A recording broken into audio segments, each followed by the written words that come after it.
بسم اللہ الرحمن الرحیم اللہم صلی علی محمد و آل محمد وعجل فرجہم۔ سب تعریفیں خدا بزرگ و برتر کے واسطے، درود و سلام محمد و آل محمد کے واسطے۔ ویسے تو آپ مومنین حضرات محرم میں قصیدے بھی سن رہے ہوں گے، مصائب بھی سن رہے ہوں گے، ہر طرح سے علم علماء سے تقریریں بھی سن رہے ہوں گے مختلف موضوعات کے اوپر۔ اور میرے پاس کچھ کتابیں تھیں اور میں نے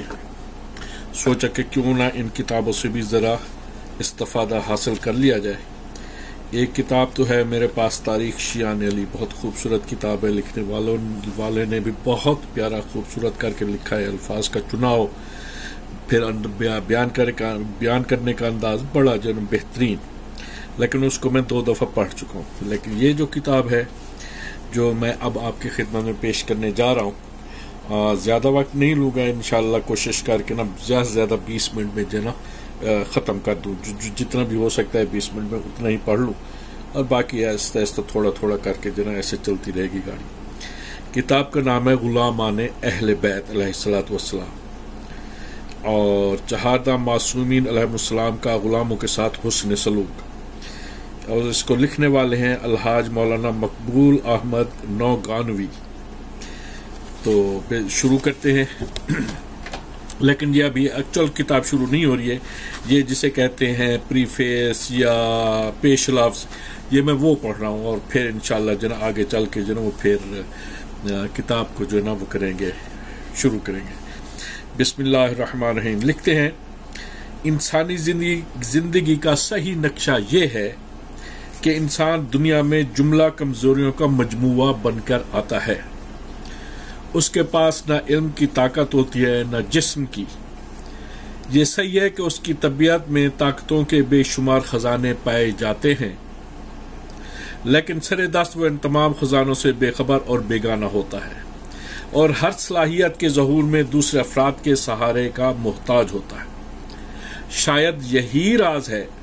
کہ پیدا کرنے والے نے اسے 2 سہاروں کے ذریعے پیدا کیا، اور وہ اپنی زندگی کا راستہ اسی بیساکھی کے ذریعے طے کرتا ہے۔ اس کے بعد جیسے جیسے فطری صلاحیت سامنے آتی جاتی ہے اور کمزوری طاقت میں تبدیل ہوتی جاتی ہے، اس کے اندر طاقت کا غرور بھی سر اٹھانے لگتا ہے، اور وہ اس حقیقت سے آنکھیں بند کرنے لگتا ہے کہ اس نے کمزوری میں دوسروں کا سہارا لیا ہے، تو طاقتور ہونے کے بعد اسے دوسروں کو سہارا دینا چاہیے،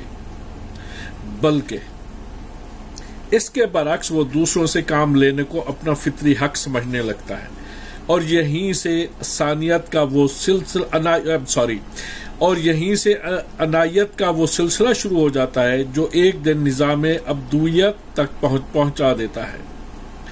اور انسان کو یہ خوش فہمی ہو جاتی ہے کہ اس کائنات میں ہم کام لینے کے لیے پیدا ہوئے ہیں، اور باقی تمام لوگ ہماری خدمت کرنے کے لیے پیدا کیے گئے ہیں۔ اور کھلی بات یہ ہے کہ انسان اس فہرست میں جب ماں باپ کو بھی شامل کر لیتا ہے تو دوسروں کا کیا ذکر ہے، اور شاید اسی لیے کہا گیا ہے کہ اقتدار عقیم ہوتا ہے اور اس کی کوئی رشتہ داری نہیں ہوتی ہے۔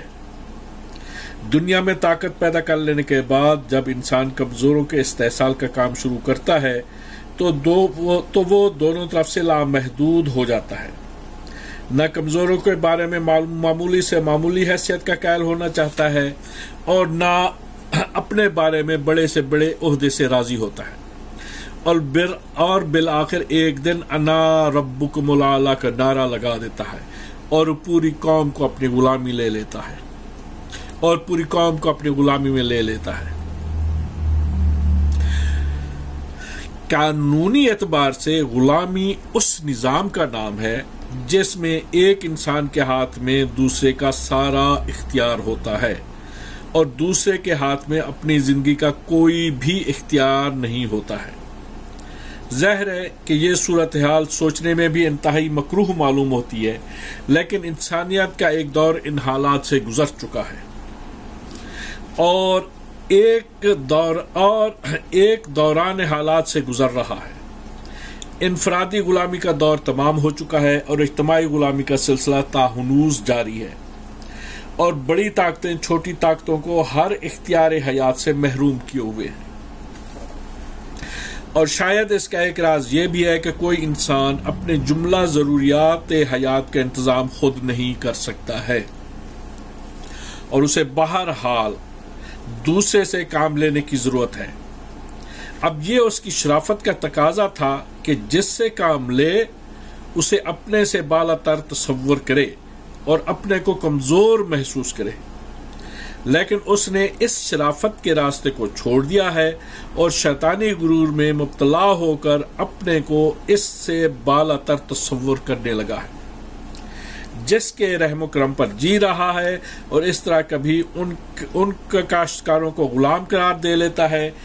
جن کی روٹی پر گزارا کرتا ہے، اور کبھی ان ملکوں کو غلام سمجھ لیتا ہے جن کے پیٹرول پر ترقی کی عمارت کھڑی کرتا ہے۔ اسلام نے غلامی کے ان دونوں پہلوؤں پر نظر کی ہے۔ اس نے یہ بھی دیکھا ہے کہ ایک دوسرے سے کام لینا سنت حیات ہے اور اسے یکسر تبدیل نہیں کیا جا سکتا ہے، لہذا اس وقت تک نظام غلامی پر حملہ نہیں کیا جا سکتا جب تک کوئی دوسرا راستہ نکل نہ آئے،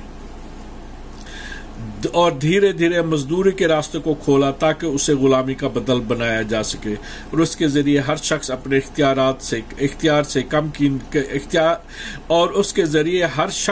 اختیار سے کام کی نوعیت اور اجرت کی مقدار کا تعین کر سکے، اور یہ بھی دیکھا کہ غلامی کی یہ شکل ناقابل برداشت ہے، لہٰذا اس نے ایک بالکل تازہ قانون ایجاد کیا کہ غلامی کی بنیاد طاقت اور کمزوری کے فرق کو نہیں قرار دیا،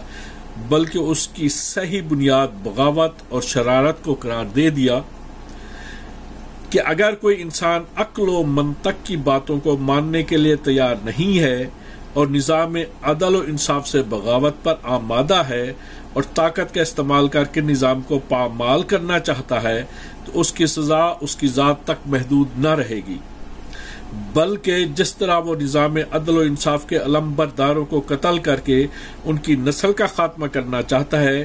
اس طرح نظام عدل کو یہ اختیار ہوگا کہ وہ طاقت کے میدان کو فتح کر کے باغی کی نسل کا خاتمہ نہ کرے، بلکہ اس کی نسل کی آزادی کا خاتمہ کر دے تاکہ وہ دوبارہ سر اٹھانے کے لائق نہ رہ جائے اور زندہ رہ کر سیدھے راستے پر آنے کی کوشش کر سکے۔ اسلام نے غلامی کے دائرہ کو میدان جنگ کے اسیروں تک اسی لیے محدود کر دیا ہے کہ وہ ہر وسیلہ سے غلامی کو برداشت نہیں کر سکتا ہے،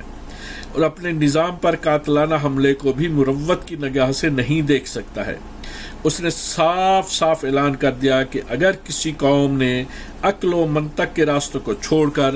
طاقت کے سہارے اسلام کو تباہ کرنا چاہا تو اسلام اس کی نسلوں کو تباہ تو نہ کرے گا کہ وہ شریک جرم نہیں ہے، لیکن ان کی آزادی کو بہرحال سلب کر لے گا تاکہ وہ جذبہ انتقام میں بزرگوں کے راستے پر نہ چل سکے، اور اس طرح دشمن کو آگاہ کر دیا کہ اگر دشمنوں کو آگاہ کر دیا کہ اگر اس نسلی ذلت کے برداشت کرنے کا ارادہ ہے تو میدان جنگ میں قدم رکھو، ورنہ شرافت سے عقل و منطق کے راستے کو اختیار کر لو، اور جو نظام زندگی مالک کائنات نے بنایا ہے اسے اس کے ملک میں رائج ہونے دو۔ دنیا کی غلامی اور اسلام کی غلامی میں بنیادی فرق یہی ہے کہ دنیا کی غلامی آزادوں کے اقتدار اور جذبہ حکومت سے پیدا ہوتی ہے، اور اسلام میں غلامی غلاموں کے بزرگوں کی شرارت اور شیطنیت سے پیدا ہوتی ہے کہ وہ میدان جنگ کا رخ نہ کریں تو یہ سلسلہ یکسر ختم ہو سکتا ہے۔ اس کے بعد اسلام نے اس نقطہ کو بھی نظر انداز نہیں کیا کہ بہرحال بزرگوں کی شرارت کا تمام تر ذمہ دار بچوں کو نہیں بنایا جا سکتا ہے، اور نہ اس کی سزا انہیں دی جا سکتی ہے، اس لیے اس نے غلاموں کے ساتھ بہترین سلوک کی دعوت دی، اور کبھی انہیں قیدی دیکھ کر آزاد کرا دیا اور کبھی انہیں فروخت ہوتے دیکھ کر اعلان کر دیا کہ شریف گھرانے کی عورتوں کو فروخت نہیں کیا جا سکتا ہے، تاکہ یہ غلامی اور کنیزی صرف بزرگوں کی سزا تک، تاکہ یہ غلامی اور کنیزی صرف بزرگوں کی سزا کی حد تک رہے اور انہیں یہ صدمہ رہے کہ ہماری اولاد حزب مقابل کے ہاتھوں میں غلام و کنیز ہو گئی ہے، اور غلام و کنیز کو یہ احساس نہ ہونے پائے کہ ہمیں ناکردہ گناہ کی سزا دی جا رہی ہے۔ آئمہ معصومین علیہ السلام کی حیات طیبہ اس حقیقت کی بہترین شاہد ہے کہ اسلام غلاموں کے ساتھ کسی طرح کی بدسلوکی نہیں چاہتا ہے، اور ان کے ساتھ ایسا سلوک کرنا چاہتا ہے کہ اگر انہیں آزاد بھی کر دیا جائے تو وہ مالک کا گھر چھوڑ کر جانے پر آمادہ نہ ہو، جس کی بے شمار مثالیں تاریخ اسلام میں موجود ہیں۔ اس کے بعد اسلام نے اصلاح معاشرہ میں بھی اس عنصر کو نظر انداز نہیں کیا اور مختلف جرائم کے کفارہ میں غلاموں کی آزادی کو رکھ دیا ہے، تاکہ غلاموں کو یہ احساس عزت بھی ہو کہ معاشرے کی اصلاح میں بھی ہمارا حصہ ہے، اور ہماری آزادی کا خوف نہ ہوتا تو لوگ بہت سے جرائم سے پرہیز بھی نہ کرتے، اور ہماری آزادی کا تصور ہی ہے جو انہیں ان جرائم سے روکے ہوئے ہے، اور وہ ہمیں اپنی زندگی کی عظیم ترین ضرورت محسوس کر رہے ہیں۔ واضح رہے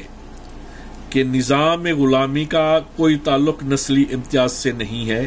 اور نہ یہ کوئی قانون ہے کہ غلام اور کنیز ہمیشہ پست خاندان کے افراد ہی ہوں گے۔ غلامی ایک سزا ہے جو ہر دشمن اسلام اور مذہب سے برسر پیکار ہونے والی کو دی جا سکتی ہے، جو اس کے مقابلے پر آ جائے، چاہے اس کا خاندان کتنا ہی اونچا کیوں نہ ہو اور اس کا نسب کسی قدر شریف کیوں نہ ہو۔ نسلی برتری کا تعلق انسان کی ذات سے ہے، اور غلامی کا تعلق اس کی اجتماعی حیثیت سے ہے، لہذا یہ عین ممکن ہے کہ انسان نسلی برتری کا بھی حامل ہو اور غلام بھی بن جائے۔ یہ بھی ممکن ہے کہ انسان آزاد ہو اور اس میں کسی طرح کی نسلی شرافت و برتری کا تصور نہ ہو۔ اسلام میں سیادت کے احترام کا غلامی کے نظام پر قیاس نہیں کیا جا سکتا، اور نہ اس نے کسی سید کو یہ اختیار دیا ہے کہ وہ دوسرے افراد کو اپنا غلام تصور کرے اور ان کے ساتھ غلامانہ برتاؤ کرے۔ یہاں تو حقیقی سردار جنت بھی اپنے غلاموں اور کنیزوں کو رشتوں سے یاد کرتے ہیں اور انہیں رشتہ داروں کی جگہ پر رکھتے ہیں، تاکہ یہ حقیقت واضح ہو جائے کہ ہماری نسلی شرافت و برتری سرکار دو عالم سے رشتہ کی بنیاد پر ہے، اور ان افراد کی غلامی اور کنیزی ایک اجتماعی اور سماجی مسئلہ ہے۔ ان دونوں کا آپس میں کوئی تعلق نہیں ہے، اور یہ غلام ہونے کے باوجود اپنی قوم کے شریف و سردار ہو سکتے ہیں۔ اس کے لیے کسی نسلی کمزوری اور پستی کی ضرورت نہیں ہے۔ یہیں سے اس حقیقت کے بھی اندازہ ہو جاتا ہے کہ تاریخ ائمہ میں اگر بعض کنیزوں کا تذکرہ ملتا ہے اور انہیں واقعاً کنیز تصور کر لیا جائے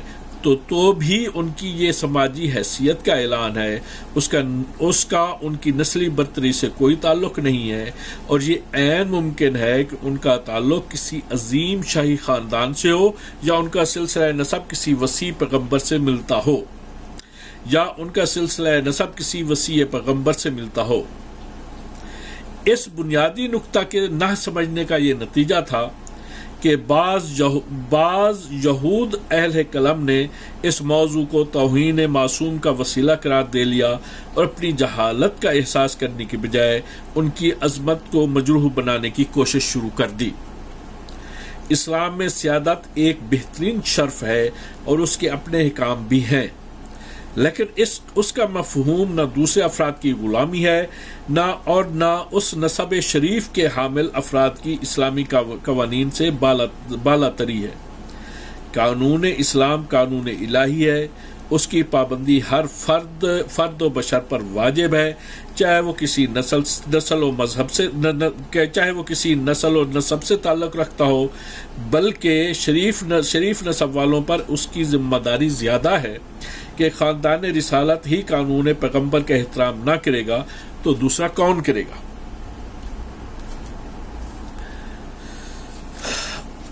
تو یہ تھا پیش لفظ۔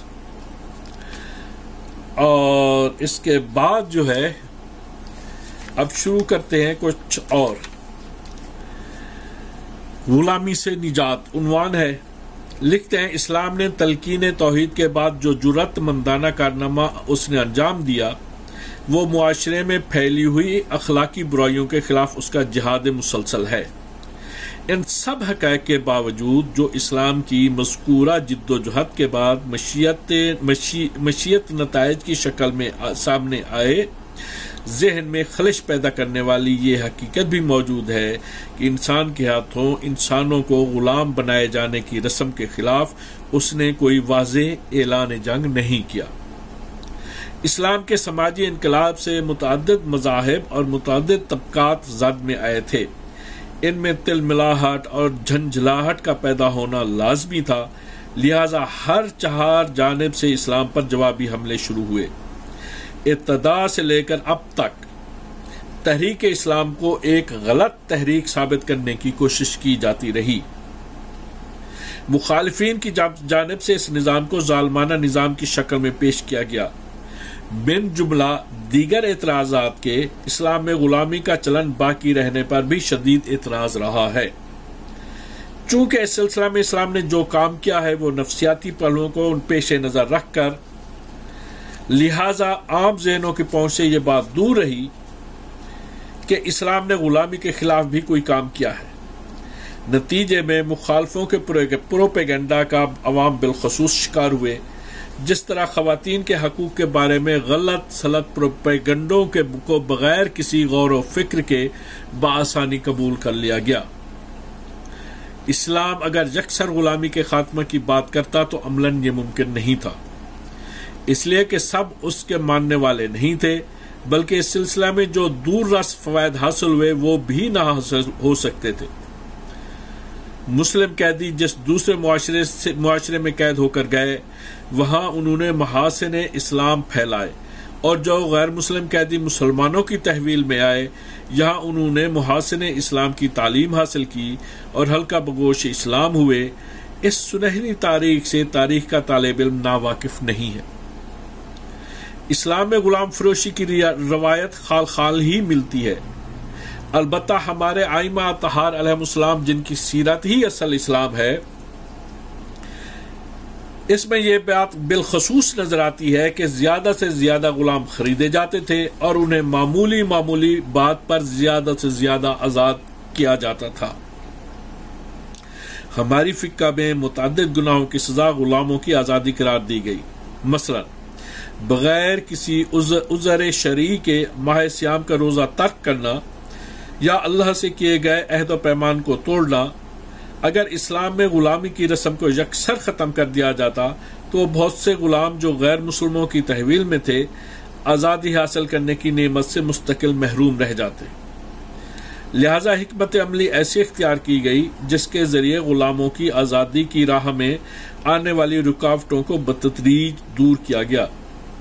نتیجے میں عملاً دنیا سے غلامی کی رسم کا خاتمہ ہو گیا، جو مذکورہ روش کی بہترین دین ہے. بزرگان دین نے جو حسن سلوک غلاموں سے کیا ہے وہ تاریخ کے سینے میں محفوظ ہے. ان کے حسن سلوک اور بہتر برتاؤ کا نتیجہ یہ ہوا کہ غلام اور کنیز آزاد ہونے کے بعد بھی ان کی رفاقت سے دستبردار ہونے پر تیار نہیں ہوتے تھے. چنانچہ بہت سے آزاد شدہ غلام وہ گزرے ہیں جن کا شمار ائمہ اطہار علیہ السلام کے جلیل و قدر اصحاب میں ہوتا ہے.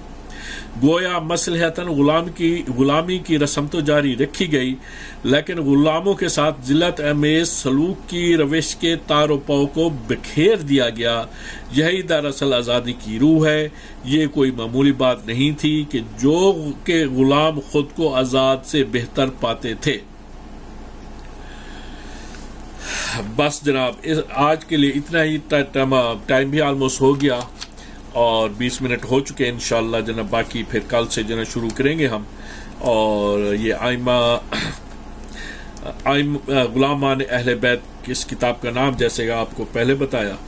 تو اسی کو یہ جناب یہ ایام ازاں ہیں. ان ایام میں انشاءاللہ یہی کتاب ہی جو ہے نا تھوڑی پڑھا کروں گا.